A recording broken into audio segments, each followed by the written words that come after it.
I woke up with a smile still lingering on my lips, the Los Angeles sunlight slipping through the curtains and scattering gold across the bed that still carried Olivia's scent. Our honeymoon in Hawaii felt like it had happened just yesterday. The white sand beaches, the gentle murmur of waves, and her, my wife, lying beside me with messy hair, giggling as I whispered sweet words of love into her ear. I am Xavier Shaw, 34 years old, owner of the music production company Shawleen Media, and I had never felt my life was more perfect than it was right now. Today was my first day back at the office after the break, and I was ready. I put on my favorite shirt, brewed a cup of black coffee, and thought about the projects waiting for me. A new album from a talented young artist that could very well become a massive hit. My mind still floated among the sweet memories. Kisses beneath the sunset, long evenings spent wrapped in each other's arms, unable to let go. I stepped into the garage, car keys jingling in my hand, and started my gleaming black Porsche.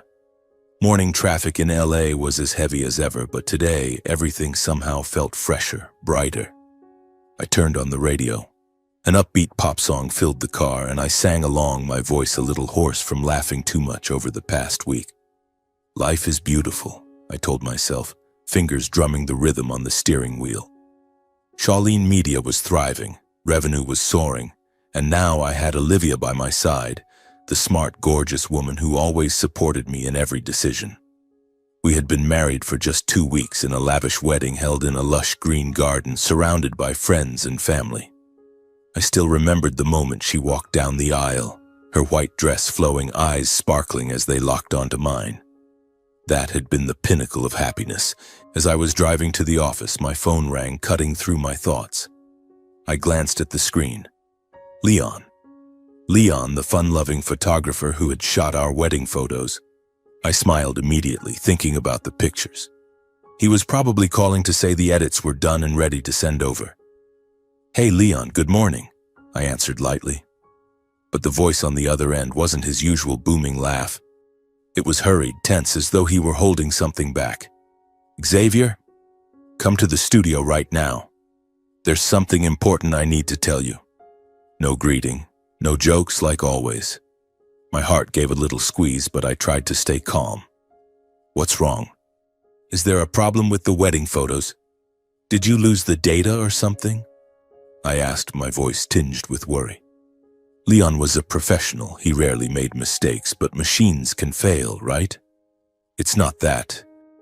This isn't something I can talk about over the phone. Just come, right now." His voice was trembling, like he was looking over his shoulder. I pressed further. "Leon, tell me something at least. Give me a hint. Does it have to do with the wedding?" But he only repeated, "I'll explain when you get here. Please, hurry." Then he hung up. I sat frozen in the car, phone still in my hand. The vagueness made me uneasy. Leon wasn't the type to be cryptic. He was always straightforward and cheerful. Something was wrong. My gut told me to go immediately, even though my rational side tried to convince me it was probably just a technical issue, corrupted files or something. But why was he so rattled? I took a deep breath, made a sharp U-turn, abandoned the route to the office, and sped straight toward Leon's studio in West Hollywood. My heart started pounding faster, a wave of unease rising in my chest as if someone were tightening a vice around it. "It's probably nothing serious," I told myself, but my stomach was churning.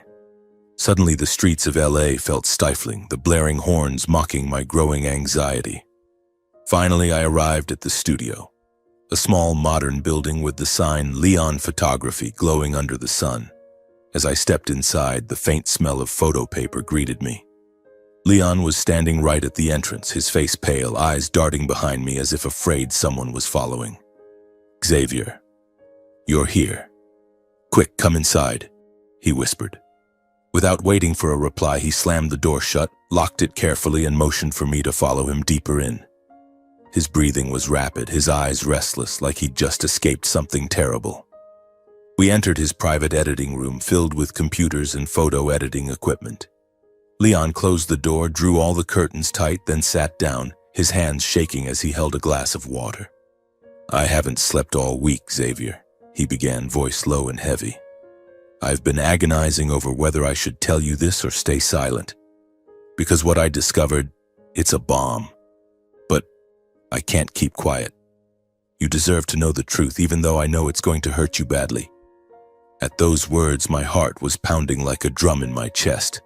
The air in the room suddenly felt suffocating and inexplicably cold. I could sense clearly that something was about to explode, a truth powerful enough to sweep away everything I thought I had firmly in my grasp. Leon looked at me, his eyes bloodshot from lack of sleep, then took a deep, shuddering breath as if gathering every last ounce of courage. "Sit down, Xavier," he whispered, voice trembling. "God, I wish I didn't have to do this." I sank into the old leather chair in the corner, my fists clenched so tightly that my nails dug into my palms. Leon's studio had always been a familiar, comforting place. Walls covered with wedding photos and portraits, the soft hum of computers. But right now it felt like a dark cave hiding secrets that were about to be unearthed. Leon turned to his laptop, opened the wedding photo folder, and the familiar images scrolled past. Olivia and me exchanging rings, radiant smiles under the sunlight, guests applauding. But he didn't stop there. He kept scrolling to the very bottom where a single file was marked with a glaring red flag, like a deadly warning. "Here," he said, his voice breaking, and clicked on it. The screen slowly zoomed in, each pixel expanding during several breathless seconds. I held my breath, eyes glued to the monitor, time stretching into eternity. Then the image sharpened. I froze. My breath caught in my throat. My heart plummeted into an endless abyss. On the screen was Olivia Shaw, my wife, the woman who had just held my hand and sworn eternal love before God and everyone at our wedding. Locked in an embrace with Andre Shaw, my own flesh and blood brother. Not a polite peck, but a deep, passionate, intimate kiss, the kind shared between longtime lovers. Her arms were wrapped around his neck, their lips pressed fiercely together, her eyes closed in unmistakable ecstasy. Andre's hands gripped her waist possessively, as if she already belonged to him. I blinked hard, trying to dispel the hallucination, but it stayed there, crystal clear under the glow of the screen. Olivia Shaw, 30 years old, freelance media project manager. The beautiful, brilliant, fiercely ambitious woman I had believed was the love of my life. The one with glossy brown hair and sparkling green eyes who could always make me laugh with her witty work stories.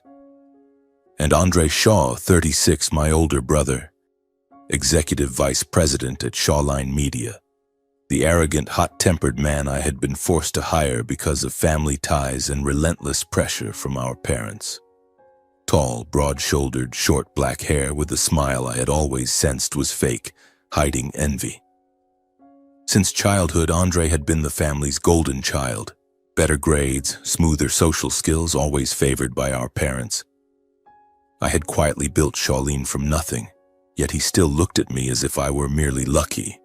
And now, he was kissing my wife on our wedding day.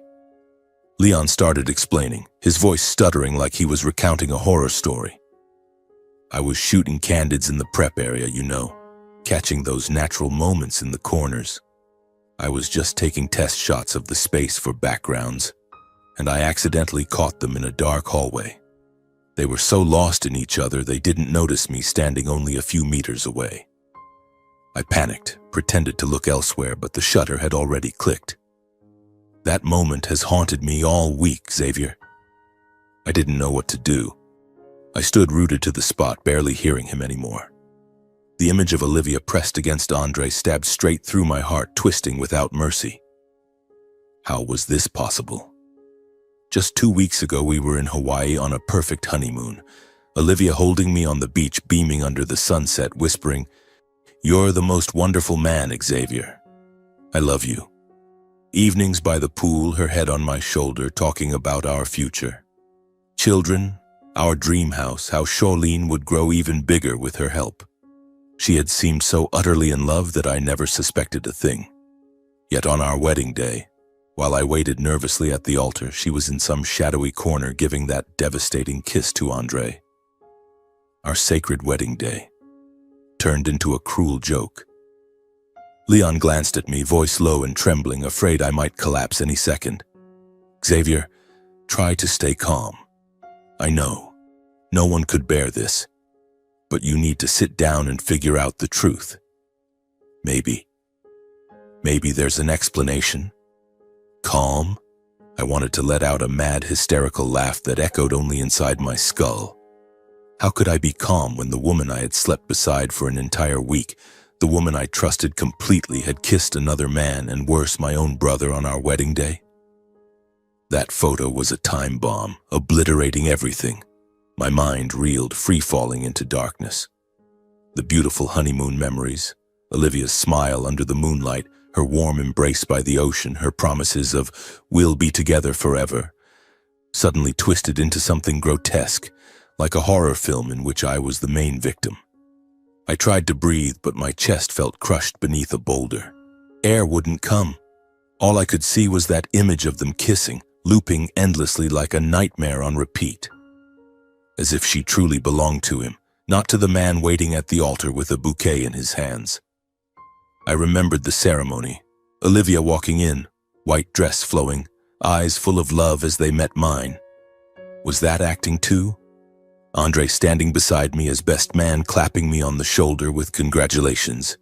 He had smiled, but now that smile felt dripping with mockery. My entire world collapsed in front of me. I couldn't tell which hurt more, the betrayal by the wife I had loved blindly, or the fatal stab from the brother I had trusted my whole life.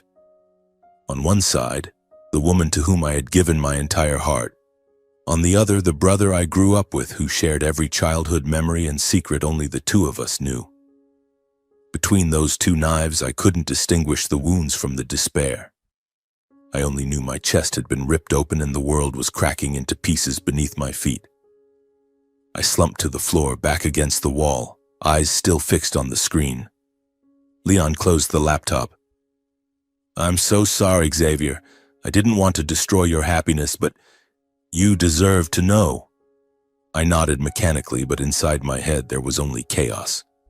How was I supposed to go home tonight? How was I supposed to look at Olivia without seeing that kiss? And Andre, he was at the office right now, working beside me. I wanted to rush over and punch him, scream and demand why.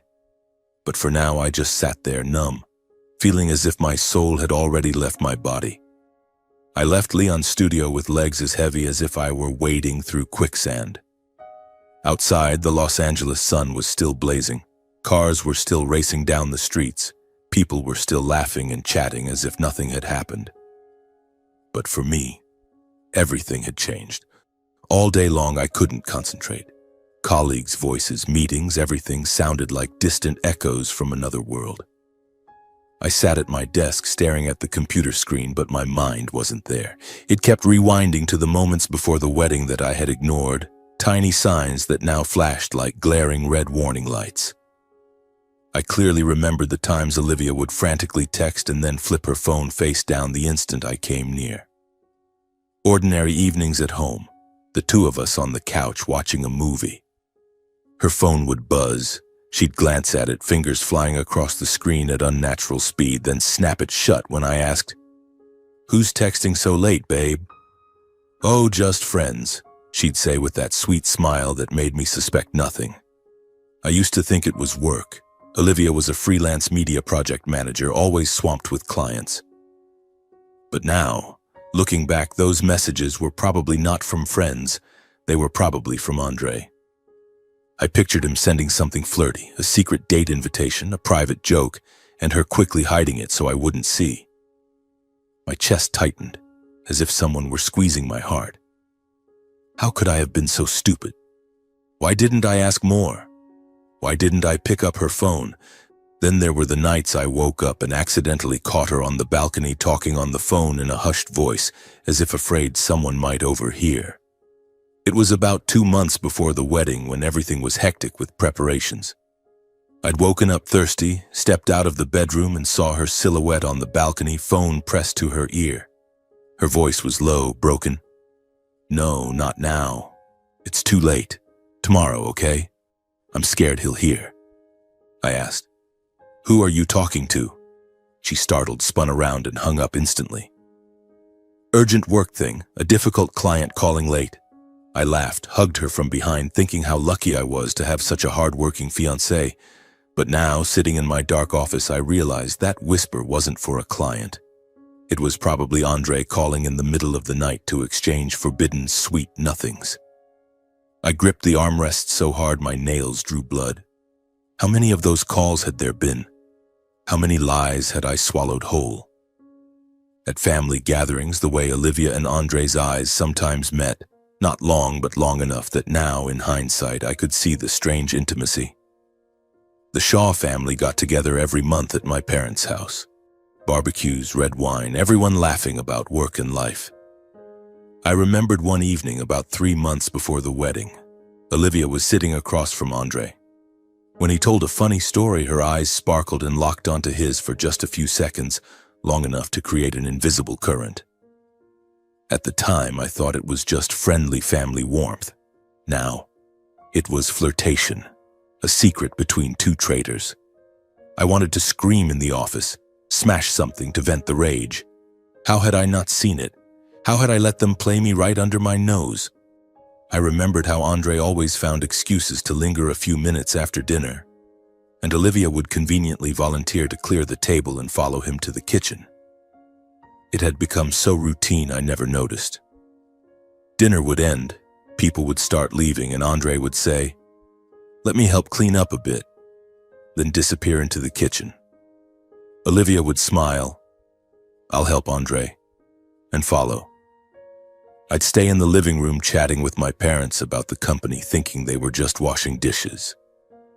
But now, those minutes were probably stolen moments for touching, whispering, maybe even kissing in the shadows. Nausea rose in my throat, my stomach twisting. The clinking of plates and glasses from the kitchen now echoed in my head like mocking laughter. They had used our family, used me, to hide their filthy affair. And then there was the time Olivia suddenly changed her wedding dress fitting appointment, claiming a work emergency. On the exact same day, Andre mysteriously vanished from the office with no explanation. It was a week before the wedding. The fitting had been scheduled for months. That morning, she called me from the bridal salon. "Babe, I have to reschedule. Something urgent came up." I asked worriedly, "Reschedule? Are you okay?" She laughed. "I'm fine, just a last-minute meeting." Meanwhile, at the company, Andre didn't show up. His assistant said, "Mr. Andre said he had personal business." I thought nothing of it then. But now, they had met somewhere, a hotel, his apartment. I pictured them tangled together, laughing about the idiot brother waiting for his fiancée to try on wedding dresses. Every tiny detail I once dismissed now fit together perfectly, connecting straight to that horrific photo from this morning. They flashed through my mind like a fast-forward movie, each piece clicking into place, forming a complete portrait of betrayal. I realized Olivia and Andre had been together long before I even met her, maybe longer than I'd known her. But what chilled me to the bone was the question, why had she still agreed to marry me? Why not choose Andre? Or was there something bigger, some plan? A dark suspicion spread through my mind like ink in water. Was it about money? About Shawlene Media? I clenched my fists, forcing the rage down. Blood pounded in my temples, but I knew I had to stay calm. I couldn't act impulsively. I needed to understand everything before I exposed them. I took a deep breath, called my assistant to cancel all afternoon meetings, and sat there mapping out my next moves. Surveillance, investigation, evidence. When the sun set, I drove home, my heart hammering so hard it felt ready to burst. The house, once my sanctuary, now felt like a trap. I pulled into the garage, took a deep breath, and walked inside. Olivia came running to greet me, radiant smile, arms open wide as if nothing in the world was wrong. "Honey, you're home. I made your favorite Italian dish." The smell of food filled the air, but her effortless warmth sent chills down my spine. She kissed my cheek, eyes sparkling. The perfect, loving wife. The old joy was gone. I wanted to shove her away and scream, "How dare you betray me?" But I forced myself to play the happy husband and hide every thought. "Really?" "Thank you, babe," I said with a stiff smile, hugging her back while my arms felt like wood. Dinner unfolded in suffocating pretense. I watched her every move, the way she poured wine, the way she laughed while talking about work, the way she looked at me with love. I felt sick at how professionally she performed the role that had fooled me for so long. Every smile was a mask now, every word scripted. I began probing, little by little. Do you remember the days leading up to the wedding? How did you feel back then? She nodded, smiling softly. Of course, honey. Those were the happiest days of my life. I pushed further. On the wedding day, did you meet anyone privately before walking down the aisle? She blinked quickly, then flashed an overly bright smile. Meet someone privately? No, I was just greeting guests. Why are you asking such a strange question? I didn't let up. And that time you had that sudden emergency right before the wedding? What was that about again? Work, right? She hesitated for a split second, then swiftly changed the subject. Speaking of work, I got an exciting new project today. Eat, honey, it's getting cold. Every answer tried to fill the gaps, yet only made the gaps more obvious. My pulse raced, adrenaline surging, but I kept the smile plastered on, pretending to be calm. That night, as we lay side by side in bed, I could feel her breath beside me. Something that only days ago had felt comforting now made my stomach turn. I stared at the dark ceiling while plans swirled in my head. Track them, gather proof, confront them. I couldn't let them keep playing me. Tomorrow morning I would start. The next morning, the Los Angeles sun filtered through the curtains as usual. But for me, it carried no warmth at all. I got up earlier than normal, forcing everything to look perfectly ordinary.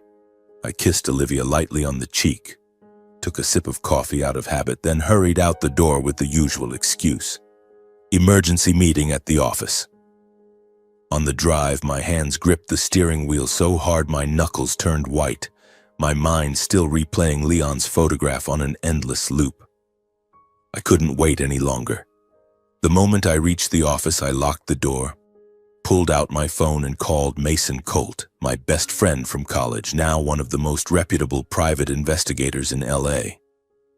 We'd shared everything over the years, beers, life stories, and now this dark secret. Mason, I need your help, I said, keeping my voice low so no one outside could hear. I told him everything. The photo, my suspicions, every red flag I'd ignored before the wedding. Got it, Xavier. I'll dig into Olivia and Andre, schedules, meeting spots, old connections. Completely discreet. But are you sure? This could hurt like hell. I nodded, even though he couldn't see me. I'm sure. I need the truth. At the same time, I contacted a security company I trusted and ordered discreet cameras installed throughout the house, tiny ones hidden in corners on bookshelves connected directly to my phone. They came at noon while Olivia was out and finished the job quickly.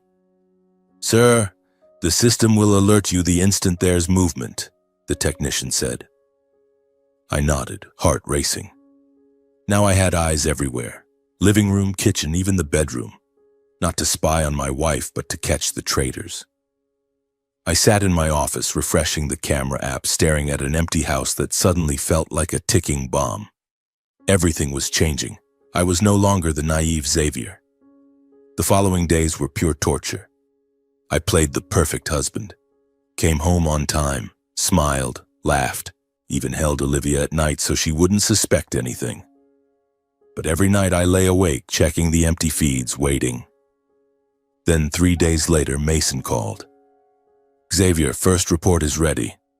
I just sent it encrypted. Check your email. I opened the laptop with shaking hands.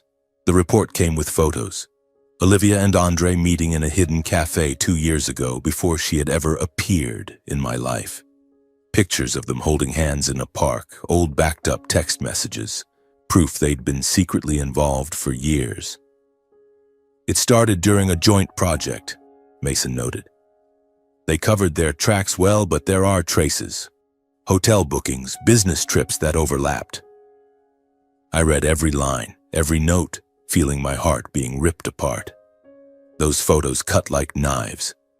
Olivia beaming beside Andre, fingers intertwined, while I had proudly introduced her to my friends as the love of my life.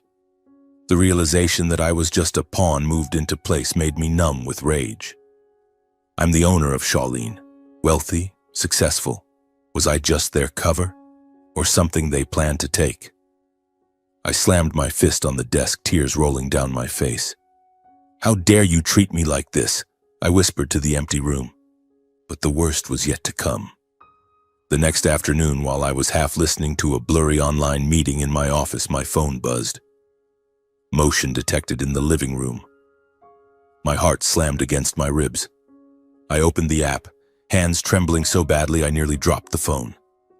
The screen showed Olivia and Andre in my own living room, moving as if they owned the place. She was wearing a short dress. He was taking off his jacket. They laughed about something, then crashed into each other like they'd been starving for the touch. Passionate, shameless, right in the home I had built for our little family. I saw every detail. Andre's hands sliding down her back, their mouths fused, clothes hitting the floor. The living room where we used to watch movies and have dinner had become the stage for their betrayal. The audio was crystal clear. Amid the heavy breathing and whispers, Olivia whined in that spoiled tone. "Why have you been so distant lately? We barely meet, you hardly text. I'm exhausted playing the perfect wife for Xavier all the time." Her voice was sweet as honey, but every syllable burned like acid in my ears, corroding the last scraps of trust I had left. She complained that being with me suffocated her, called me boring, predictable, said I never made her feel truly alive. Only Andre did. "You make me feel truly alive, Andre. Xavier, he's just stability, just a safe backup." Andre held her and soothed her. "Be patient a little longer, baby. Everything is falling into place. Soon we won't have to hide or pretend in front of anyone anymore." They never spelled out what everything meant, but those half-spoken words sent ice through my veins. There was something bigger behind the affair. Money, the company, something even more vicious. I shook with rage, fists clenched so tight my knuckles went white. Humiliation and fury surged past the breaking point. The feed kept rolling. They tumbled onto the couch, giggling. I wanted to smash the phone, wanted to scream. This was my house, my family. I bolted from the office without a word to anyone, ran to the garage like a madman, and drove home in a blind whirlwind. Wind whipped through the open windows, but it did nothing to cool the fire inside me. Only one goal remained: catch them red-handed in my own home. I floored it, ran red lights, horns blaring around me like mocking laughter. "You're going to pay," I muttered, tears blurring my vision. I screeched to a halt in front of the house, tires screaming, and stormed inside, kicking the living room door so hard it slammed against the wall. Olivia and Andre jumped apart, naked and sweating, scrambling for clothes. She clutched a throw pillow to her chest. He yanked his pants up.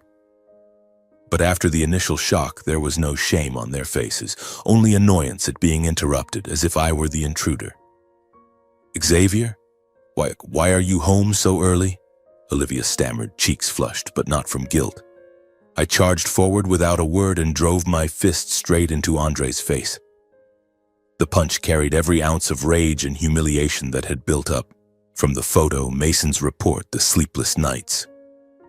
Andre staggered, blood pouring from his nose, but he quickly steadied himself and wiped it away with the back of his hand. His eyes still held defiance and contempt, as if I were the one out of line. "Are you insane, Xavier? Calm the hell down," he growled, voice dripping with sarcasm. Olivia, still covering herself, tried to explain in a trembling but rehearsed voice, You've got it all wrong. This was just a moment of weakness. I've been so lonely. You're always busy, never home. I made a mistake with Andre." She blamed me, my absence, my work, as if I were the reason she'd jumped into bed with my own brother. Andre just smirked. "It's just emotions we couldn't control, Xavier. You're blowing this way out of proportion. You live in this perfect little fantasy while the real world is a lot dirtier. Not everyone is as flawless as you like to think." Hearing those words felt like someone twisting a knife in my heart. Pain radiated through my entire body. They didn't apologize. They didn't show remorse, just excuses, blame, and contempt. To the two people in front of me, my pain was nothing but an inconvenience to their love. I stood there panting, staring at them. Olivia forcing an awkward smile, Andre wiping blood with a challenging glare. "You really think I'm that much of an idiot?" I roared, voice breaking. They said nothing, just exchanged a quick glance, a look loaded with meaning, as if they were already calculating their next move. I turned and walked out of the house, leaving them in the wreckage they'd made. The night wind in LA was biting cold, but the fire inside me still raged. This wasn't the end. I drove straight to my parents' house, clinging to the faint hope that Joseph and Laurel Shaw might offer some comfort, even though a cold distance had always existed between us. Maybe just this once blood would mean something. Maybe they would hug me, tell me everything would be all right, and we would face Andre together, the golden son they had always favored. Their Beverly Hills mansion stood grand as ever, manicured gardens, a pool shimmering under floodlights. I parked at the gate, took a deep breath to steady myself, and rang the bell. Mom opened the door, startled. "Xavier, it's so late. Come in, your dad's watching TV." I stepped into the familiar living room, Mom's perfume in the air, and sank onto the soft leather sofa. Dad muted the television and looked at me curiously. "What's wrong, son? You look like you've been in a fight." I took a deep breath and told them everything. Leon's call, the horrific wedding photo, Mason's report, and finally catching Olivia and Andre half naked in my own living room. I laid it all out, voice shaking with rage and pain, expecting them to be furious on my behalf, to summon Andre and tear into him. Their reaction left me frozen. Dad waved it off, shaking his head like I was telling a childish story. "Come on, Xavier. It's just a private matter. No need to make a scene. Adults can sort these things out quietly." He sipped his whiskey, calm as ever, and I wanted to scream. "A man has to learn to let things go, son. Don't lose the family's dignity over women's issues. Olivia is your wife. Andre is your brother. Just talk it out and move on." Mom jumped in, voice trembling but still trying to sound gentle. "He's right, honey. Andre is your brother. We need peace in the family. These things aren't worth breaking blood ties over. Think about it. If this gets out, what will the papers say? Our reputation." She kept repeating that word, eyes fixed on the floor, avoiding mine. I couldn't believe they were dismissing my pain, defending Andre to the end. My chest tightened so hard I could barely breathe. "Mom, Dad, what are you saying? They betrayed me. In my own house. How can you call this nothing? I'm your son too." My voice cracked. Dad just shrugged. "Life is complicated, Xavier. Everyone makes mistakes. Andre's your older brother. He'll fix it." Mom nodded, reaching to stroke my hand, but the gesture felt hollow now. I stood up, swaying like I was drunk, feeling the floor collapse beneath me. They didn't hug me. They didn't comfort me. They only urged me to stay quiet for the sake of family harmony. I walked out of the house I'd once called home, feeling utterly empty, as if I had never truly belonged there. The night wind hit me again, colder and deeper than before.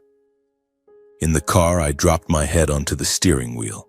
Loneliness crashed over me like a tidal wave, sweeping everything away. Tears came hot and fast, and I cried like a child, not for Olivia or Andre, but because I finally understood that I had never really had a family. Memories flooded back from childhood. Andre was always the favored one because he was the extroverted son, just like Dad, expected to carry the family legacy. He ran around, played sports, and our parents beamed, "Andre takes after your father. He'll do great things." I, Xavier, quiet, introspective, the kid who sat alone listening to music or reading, was never the ideal son. I still remember rainy afternoons in the backyard, Dad spending hours teaching Andre how to negotiate using little business games while I was shooed away. "Go play somewhere else. Don't bother Andre while he's learning," he'd say, as if it were obvious. Mom was the same. She always hugged Andre first, asked about his day first. I stood behind them, silent, a shadow no one noticed. School years were no different. Andre got the praise, my efforts were downplayed. Every achievement of mine was compared and diminished to lift him higher. In 5th grade, I won first place in the school music competition. They barely acknowledged it. Good job, but Andre just won the citywide soccer championship. In high school, I excelled in math and composed music, but at every parent-teacher night, they only bragged about Andre. Team captain, class president, our golden boy. My hard work was invisible, always second place. I pushed harder, studied music and business in college, but they still looked at me like, try harder, be more like your brother. When I grew up and built Shawline from nothing in a garage with a few demos into a real empire, I supported them financially. Monthly checks, house repairs, even paying off Dad's bad investments. Yet at every family gathering, they only praised Andre. Andre is vice president now. He'll take Shawline to the next level. I sat there smiling stiffly while my heart ached.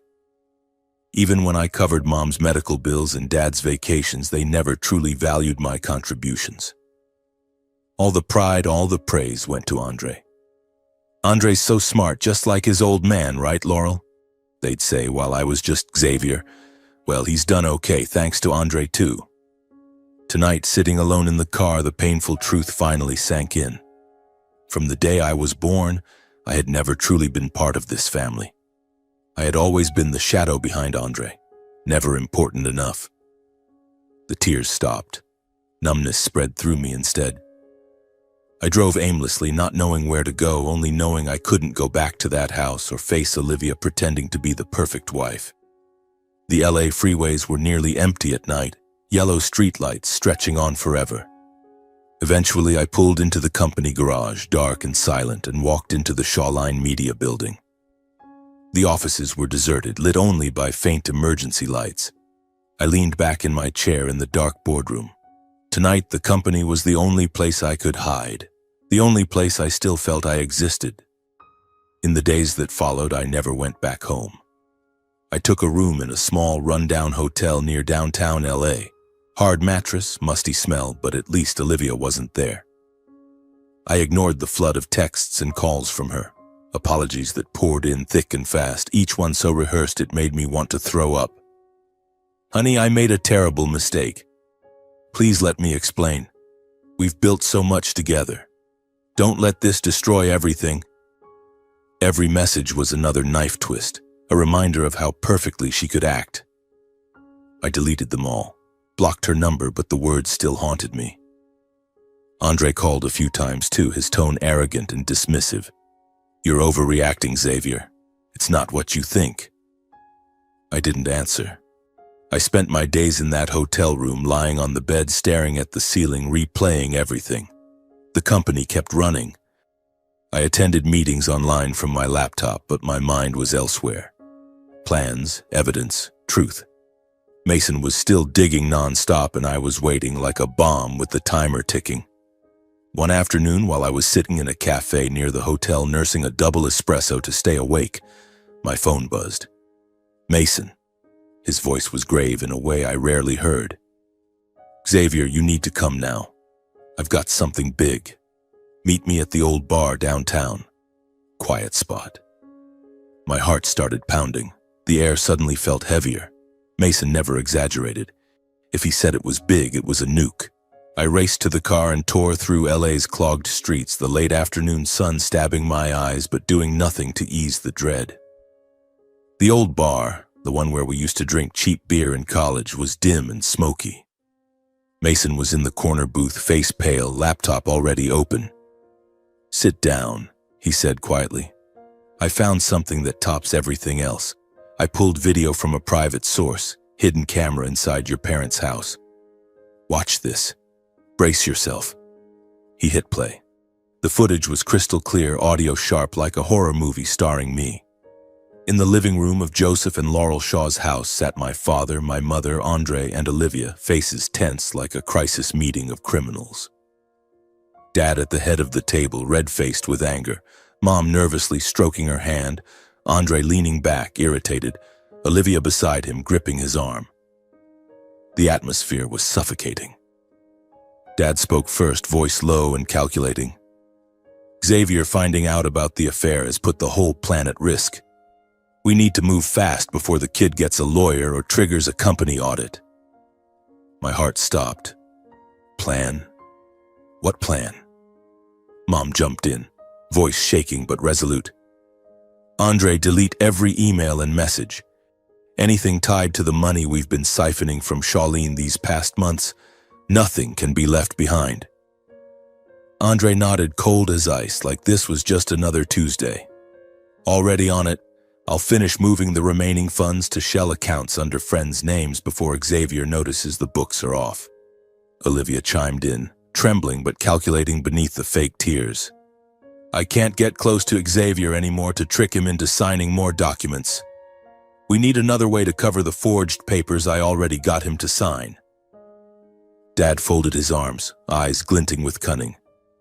I'll call our lawyer, have him draft new files, backdate them so it looks like Xavier approved everything long ago. That way he can't fight it in a divorce. Mom was breathing fast, growing more frantic.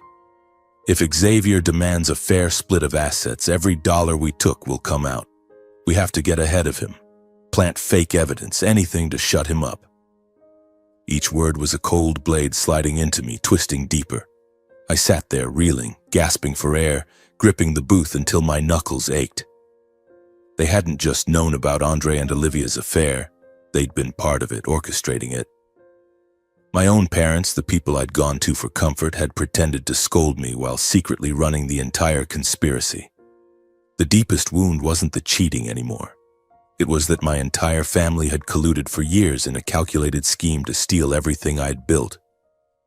Charlene, the company I'd sweated blood for, from signing my first contracts in dingy cafes to pulling all-nighters in the studio with artists, was now their target. They'd been draining money, forging documents, using Olivia as bait to get my signature. I was just a pawn to my own blood. Jesus Christ, I can't believe what I'm seeing, I whispered, tears rolling down my face. Mason put a hand on my shoulder. I'm sorry, man, but you had to know. I stood up numb, the betrayal from my own flesh and blood leaving me no way back. My mind spun, but a steel resolve rose inside me. I would expose every last one of them. They would not win. I looked at Mason. Get me everything, legally airtight, forged powers of attorney, secret meetings, full transaction history, recordings of private conversations. Nothing left out. He nodded. I'm on it, but are you sure? This is your family. Family, I growled. They stopped being my family the moment they decided to rob me. Mason worked at lightning speed.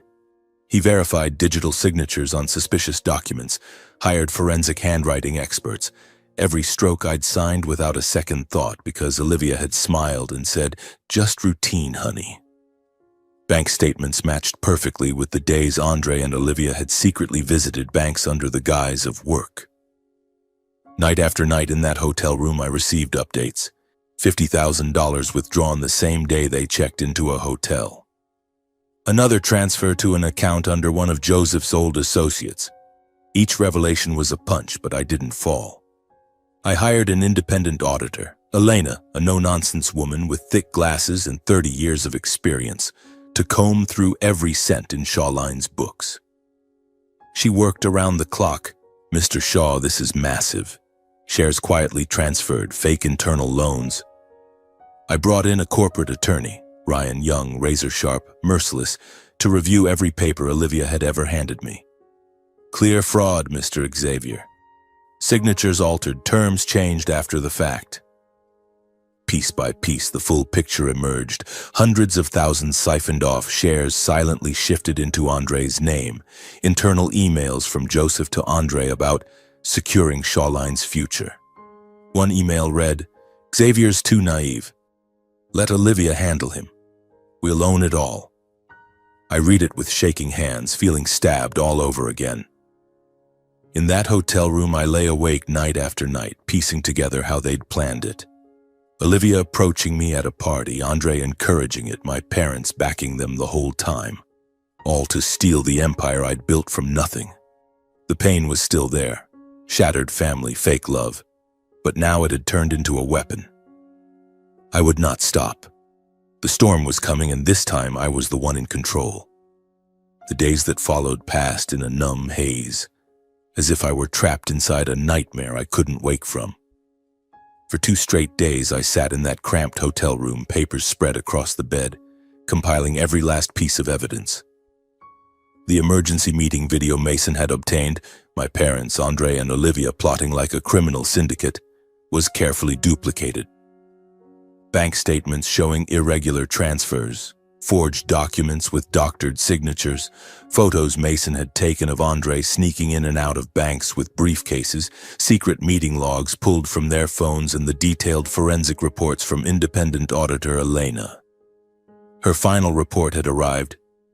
Mr. Shaw, this is clear embezzlement. Hundreds of thousands of dollars are gone, and every trail leads directly to your brother. Every page was another stab, reminding me of the horrific truth. They hadn't just betrayed me emotionally. They had stolen the work of my life. I took no chances. I backed everything up in 3 separate places. An external drive locked in the hotel safe, a double encrypted personal cloud, and an encrypted USB I now wore around my neck like a talisman. Just in case they tried to destroy the evidence, who knew what they'd do when cornered. The full dossier went to corporate attorney Ryan. The moment he received the files, I called him. Prepare everything. I'm suing all 4 of them for embezzlement, fraud, conspiracy, and forgery. I want them in prison. Ryan exhaled heavily but sounded rock solid. This will be a war, Mr. Xavier, but with this evidence, we win. I nodded alone in the room, feeling like I was holding a live grenade with the pin already pulled. When everything was ready, audit printed, videos backed up, lawsuit confirmed, I knew it was time to face them in person. Not because any affection remained, but because I wanted to look into their eyes the moment their lies collapsed. I sent one single message to the family group chat. Everyone at Mom and Dad's house, 7 p.m. tonight. I have something important to say. Nothing more. My phone immediately exploded. Olivia first, pleading in every word. Xavier, what's going on? You're scaring me. Andre next, prickly and annoyed. Tonight, I've got plans, but fine, I'll move them. 7 works. Dad, urgent and controlling. Done. We'll be home. Whatever it is, we'll talk tonight. Mom added a short line. Okay, honey. We'll all be here. I'll make some food. I ignored them all, tossed the phone onto the chair, and drove through LA at dusk, my heart pounding like war drums. The house that held my childhood now felt like an arena waiting for blood. I parked, took one deep breath, and walked in. The moment I stepped into the living room, all 4 stared at me with guarded, irritated expressions at being summoned so abruptly. Joseph sat at the head of the dining table, face already flushed with barely contained anger. Laurel beside him, nervously turning a water glass in her hands. Andre lounged on the sofa, defiance flashing in his eyes but undercut by unease. Olivia sat next to him, pale as a ghost, eyes red from crying. The air was thick, the smell of cold coffee hung heavy. Xavier, sit down, Joseph began, trying to sound patriarchal. What's so serious? I didn't sit. I stood in the center of the room, opened my laptop, and connected it to the big TV screen. I'll keep it short, I said. I know everything, all of it. Calmly, deliberately, I laid it out. The embezzlement through secret transfers, the forged files created to hide the theft, how they had used Olivia to manipulate me into signing fraudulent documents, and the long-term conspiracy to seize Shawline. I spoke in an even, crushing tone. 2 years ago, Olivia approached me not out of love, but as part of the plan. Andre drained the reserve funds, Dad cooked the books, Mom covered it up. All of it to steal the company I built from nothing. The room fell deathly silent, only ragged breathing. Olivia turned white as paper. Andre gripped the armrests. Joseph's brow furrowed deep. Dad reacted first, trying the same denial he always used in family arguments. What are you talking about? Those documents are just internal misunderstandings. Every transfer had a legitimate reason. Investments, family support. You're blowing this out of proportion, Xavier. His voice still carried authority, but I saw his hand tremble around the glass. Mom jumped in, voice shaking, trying to smooth things over as always. He's right, sweetheart. It was all to keep the family stable. Your father did everything out of love to secure your future. We're family. How can you think so badly of us? She looked at me pleadingly, but I saw the lie. She knew everything from that emergency meeting. Andre flared up, face red, snarling, "You've got it all wrong, Xavier. Those were temporary adjustments. The company belongs to the family, not just you. Who the hell do you think you are, accusing me?" He stood, jabbing a finger at me, but his eyes flicked to Olivia for help. She trembled, voice breaking. "Xavier, I only did what your parents told me to. I never meant to hurt you. I got caught up in it. I really loved you. Please don't think I'm the villain." She tried to distance herself, tears streaming, the same performance I'd fallen for countless times. I ignored their excuses and began showing the evidence on the screen. First, the emergency meeting video. Their own voices crystal clear, discussing erasing traces and moving money. Dad's voice boomed. "Handle it fast before Xavier triggers an audit." The room froze. Next, photos of Andre leaving banks with briefcases matching bank statements, internal emails from Joseph to Andre. Plan to control Charlene is going smoothly, all thanks to Olivia. Then the forged documents with expert reports proving the signatures had been altered. Each piece detonated like a bomb, illuminating the darkness. The room sank into heavy silence, every face drained of color. There was no way left to deny it. Joseph still tried, voice now desperate. "Where did you even get these? They could be faked." Mom broke, tears spilling. "Xavier, it was just a mistake. Give your family a chance to make it right. We're blood. Don't take it this far." Andre clung to arrogance until the end, sneering, "You think you've won? This is all a misunderstanding." But panic filled his eyes when the signature forensic slides appeared. Olivia collapsed to her knees, clutching my legs, sobbing, "Forgive me. I got pulled into this. I never wanted it. Please don't sue. I don't want to go to prison." Dad begged too, voice urgent. "Taking this to court will destroy the whole family, Xavier. For the sake of blood, let it go. I'll pay the money back. I'll fix everything." Mom, tears streaming. "Please, son, don't make it public. Don't drag us through the courts. Have mercy on your old parents. Keep the family's honor." I looked at each of them in turn. No more anger, only emptiness and finality. These familiar faces now belonged to strangers in a tragic play. "Any apology now is meaningless," I said, my voice calm and ice cold. "You betrayed me long before any of this came out. Not today, not when I was a child, not when I built Shawline, not when Olivia walked into my life. You are not my family. You are just greedy thieves." The living room seemed to freeze. Only Olivia's sobs and Joseph's heavy breathing remained. I walked to the door and left them with one final sentence echoing behind me. "Prepare to see me in court. From now on, justice is the only thing that will answer for what you've done." The door slammed shut. I got in the car and drove into the LA night. My heart no longer hurt. Only resolve remained. The storm had arrived, and this time I would be the one to end it. The next morning I woke early, took an ice-cold shower to sharpen my mind, and called Ryan, my attorney. "I've thought it through. File it," I said, short and flat. Everything was already prepared, a thick lawsuit backed by ironclad evidence of embezzlement, fraud, conspiracy, and document forgery. The emergency meeting video, bank statements, forensic signature reports, every piece sealed tight, no gaps. Ryan filed at the Los Angeles Superior Court that same morning. I sat in a nearby cafe waiting, heart racing not from fear but from anticipation, like waiting for a bomb to detonate. Within hours, the court responded swiftly. Immediate freeze on all accounts belonging to Joseph, Andre, and Olivia. Not a single dollar could be touched. Search warrants issued for Charlene Media's offices to seize related documents. I pictured police storming Andre's office, rifling through his desk, walking out with the files he thought were safely hidden. I smiled coldly to myself and took another sip of black coffee. This was the beginning of their collapse. News spread like wildfire on dry grass. Within hours, the Los Angeles press exploded with headlines about the Shaw family tearing itself apart. Charlene Media CEO sues parents and brother for embezzling hundreds of thousands. LA Times. Power family scandal. Wife's betrayal, brother steals company. TMZ. Social media erupted.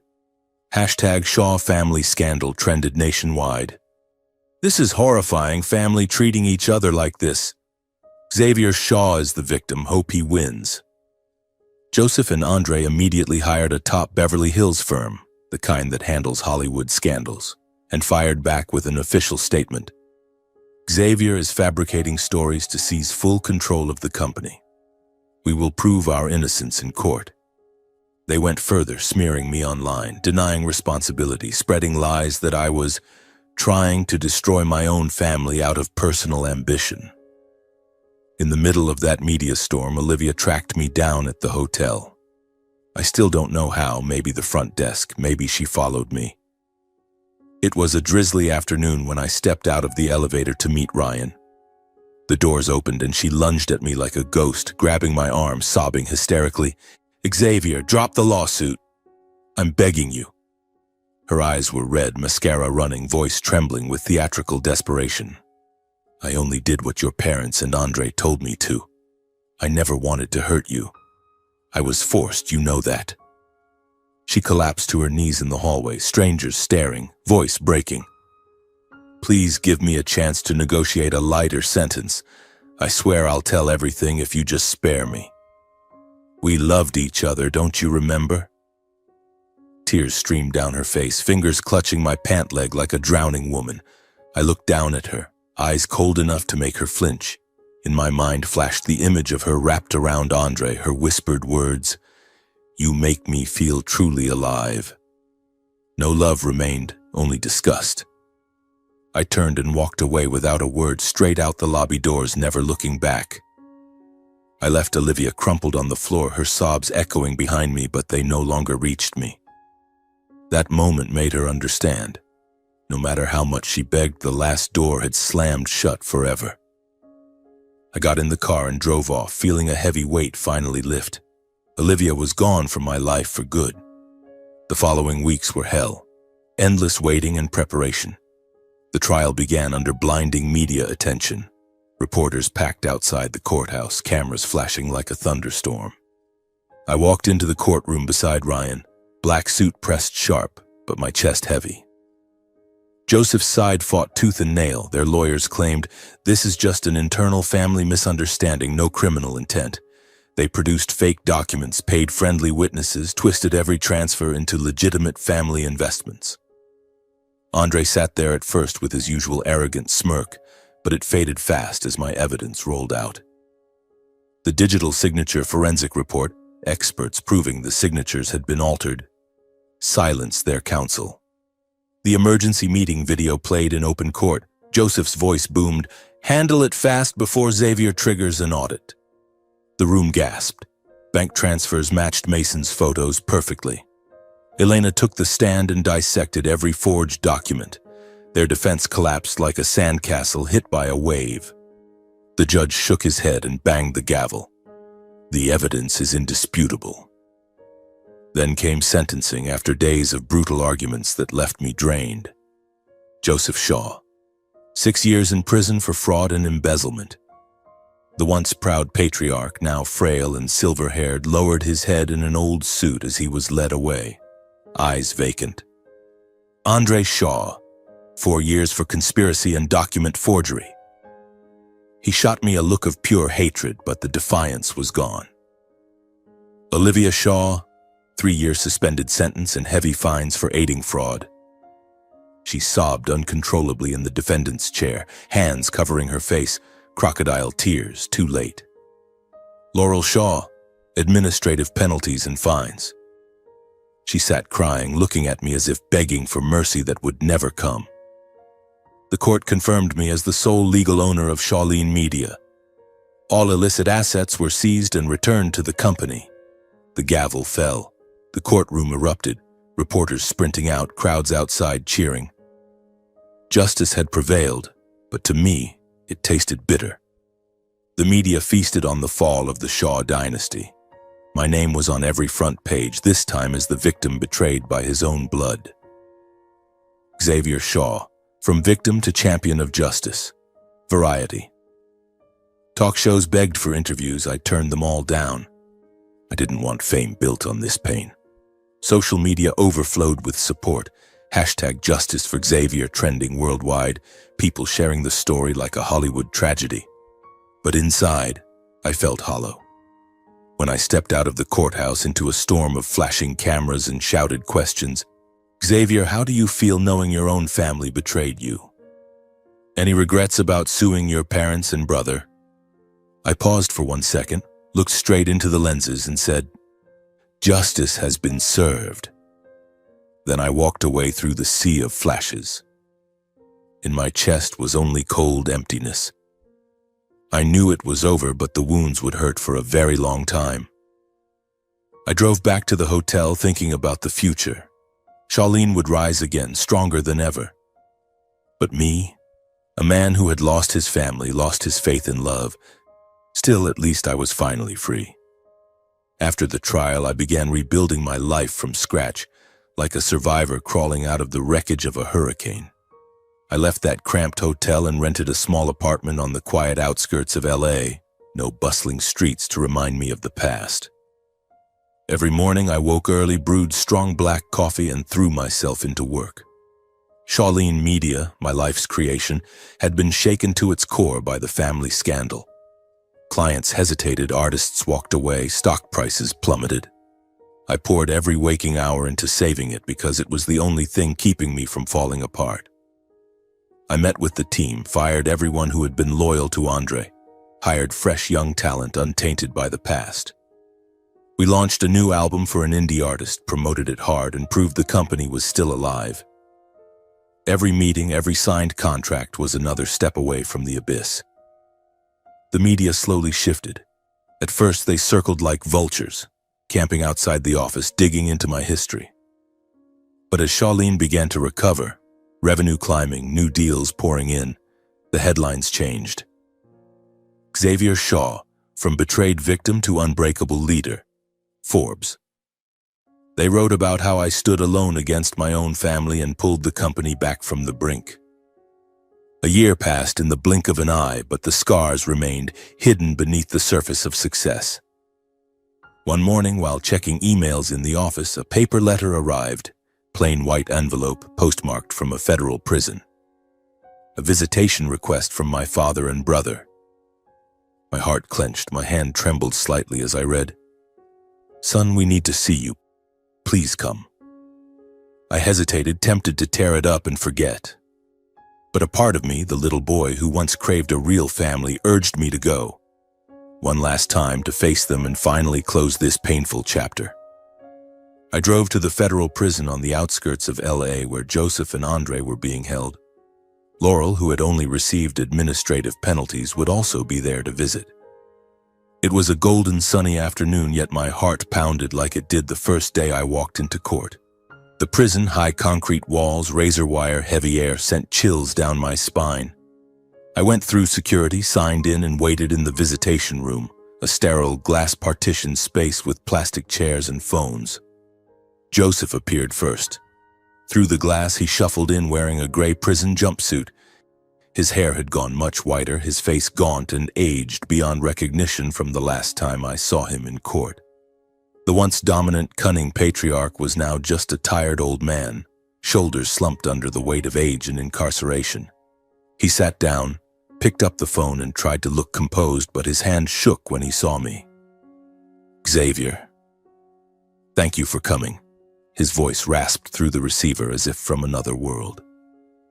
I stared at him in silence for a moment, taking in the deeper wrinkles, the dull eyes from sleepless nights. He had once taught me business. He had also masterminded the theft of everything I built. Andre came in next, escorted by a guard. He looked thinner, hair cropped short, the once arrogant eyes now filled with regret and shame. He sat beside our father but couldn't meet my gaze. His eyes stayed fixed on the table, shoulders trembling slightly. I remembered him sneering at me in court. Now he looked like a beaten dog, stripped of his vice president swagger. I looked at them, two men who had once been my family, through the thick glass as if watching an old faded film. I didn't shout. I didn't lash out as they might have expected. My voice was calm, heavy, final. I didn't come here to forgive or to reconnect. I came to look at you one last time. You chose betrayal long ago, favoring Andre since childhood, plotting to steal Charlene, using Olivia as bait. The price you're paying today is entirely of your own making, not mine. My words hung in the dead silence of the room. Joseph bowed his head. Andre clenched his fists. Joseph was the first to speak, voice shaking. Son, I was wrong. I thought I was protecting the family, but I was blind. Please forgive this old man. His eyes glistened, but I saw only the lateness of it. Andre mumbled, barely audible. I had to strain to hear. I was jealous of you, Xavier. I thought you took everything from me, but I'm the one who destroyed it all. I'm sorry. He finally looked up, eyes red, but couldn't hold my gaze for long. I listened, unmoved. Forgiveness doesn't matter anymore, I said. It changes nothing. I've learned to live without you. Charlene is stronger than ever. I have a new life. You stay here and think about what you did. My words cut like a blade. Joseph lowered his head further. Andre turned away. Laurel, sitting nearby, sobbed quietly. I stood, set the phone down, and turned my back. As I walked out of that visitation room, a profound lightness washed over me. As if for the first time in my life, I had finally set down a family I had never truly belonged to. My steps felt weightless. The burden of the past no longer pressed on my shoulders. I walked through the oppressive prison corridors, past the heavy iron doors, and stepped outside. Into the sunlight beyond the prison gates, I realized I had finally freed myself from the shadows of the past. Ahead lay a future entirely of my own making. The warm LA sun wrapped around me, the breeze carried the scent of fresh grass, and I breathed deep, truly breathed, for the first time in years. No more Olivia, no more Andre, no more parents. Only me, Xavier Shaw, free and strong. I drove away with my favorite song on the radio, and for the first time in a year I smiled, a real smile. A new life was waiting, and I was ready to seize it. After all the storms, the sleepless nights in that hotel, the chaotic trial with endless camera flashes, the final moment staring at my parents and brother through prison glass, I decided I had to change everything completely. I could no longer stay in Los Angeles. The city was overflowing with painful memories. The streets where I once walked with Olivia, the Shawline offices where Andre sat as vice president wearing his fake smile, the family home where every dinner had always favored him. Every corner, every building felt like a knife twisting in my heart. I sold Charlene Media, my life's work built from sweat and tears in my parents' garage with those first demos on an old computer. I also sold the old house in LA, once my home, now nothing more than a prison of memories with hidden cameras that had recorded betrayal. I needed to leave the place that held the deepest wounds of my life, where every morning I woke up feeling dragged back into a dark past. I bought a small wooden house by the sea with a porch overlooking the waves and began a new life. No more tense meetings, no more million-dollar contracts. Just me, the ocean, and silence. In the early days, I wandered the beach barefoot on wet sand, listening to the waves whisper comfort. I avoided news, avoided social media where people still talked about the collapse of the Shaw dynasty. Instead, I read books, ran along the shore, and thought about what I truly wanted. My life had once been ruled by ambition, family, and betrayal. Now I wanted simplicity and truth. I opened a small seaside cafe and mini recording studio where local artists could come play music freely. No competition, no ego, no money involved. Just pure music like the kind I fell in love with when I first started. The idea came to me one afternoon while sitting on the beach listening to the distant guitar of a street musician. I hung a sign, "Free for local artists. Play freely, just share the joy." At first the place was quiet, only a few regulars stopping by for espresso and to hear me play piano. But word spread. Local artists began showing up. A guy with an acoustic guitar singing folk, a girl playing classical violin, an indie rock band experimenting. No contracts, no fees, just free coffee and a warm atmosphere. Here in peaceful Monterey, I met Aylin Brooks, a landscape painter who lived quietly and gently. She walked in one drizzly morning, long brown hair soaked, carrying her paints and easel. "A hot tea, please," she smiled, her voice soft like the waves. I made her tea and we talked about nothing important, the weather, the sea. Aylin never asked about my past, never pried into my wounds. She simply listened and stayed when I needed company. She lived in a small house nearby, painting landscapes to sell to tourists. Crashing waves, Monterey sunsets, full of warm colors. The first time I visited her studio, the air smelled of oil paint, and she was working on a piece of the Carmel Cliffs. "Go ahead, try painting. Don't be scared," she laughed, handing me a brush. I clumsily stroked a few lines and we burst out laughing. Aylin didn't heal me with grand words or deep philosophy. She did it with quiet presence, pulling me out to watch the waves on windy afternoons, spending evenings painting, making coffee, sharing small stories that had nothing to do with old pain. We talked about migrating birds, favorite coffee beans, good books, never once about scandals or betrayal. She knew I had been hurt. She saw it in my distant gaze sometimes, but she never dug. She just held me in silence when I needed it. The first time we kissed under a seaside sunset, I felt my heart beat alive again. Not the wild passion I once had with Olivia, but a deep, steady calm like the rhythm of the tide. Time passed, and a year later we married in a small beach ceremony. Only Aylin's family and a few close Monterey friends. No loud music, no lavish stage. Just a sunset painting the water red, the gentle sound of waves, and two broken people who had found each other again. One evening, as Aylin and I sat on the beach with our feet buried in warm sand, the sun a blazing red ball sinking into the sea, I looked toward the horizon, and thoughts flooded in. I thought about the long journey. From Leon's phone call, the horrifying photo, the nights watching hidden cameras, the noisy trial, the final prison visit. It all felt like a long, painful movie full of lessons. I realized life isn't measured by what we lose, money, companies, family, but by what we have the courage to let go of, to stand up from, and to live better afterward. I walked away from Charlene, from blood family, from old beliefs about love. I let them all go, rose from the ashes and built a new life, simple, honest, and meaningful. I gently squeezed my wife's hand and said the greatest lesson I ever learned. Not everyone who carries the name family truly loves us. But one person who loves us sincerely, even if they come late, is worth more than a whole family that betrayed us. Aylin looked at me, eyes shining in the fading light, and nodded. "You're right. I'm here for you, not your past." Those words were sweet as honey, soothing the last wounded parts of my soul.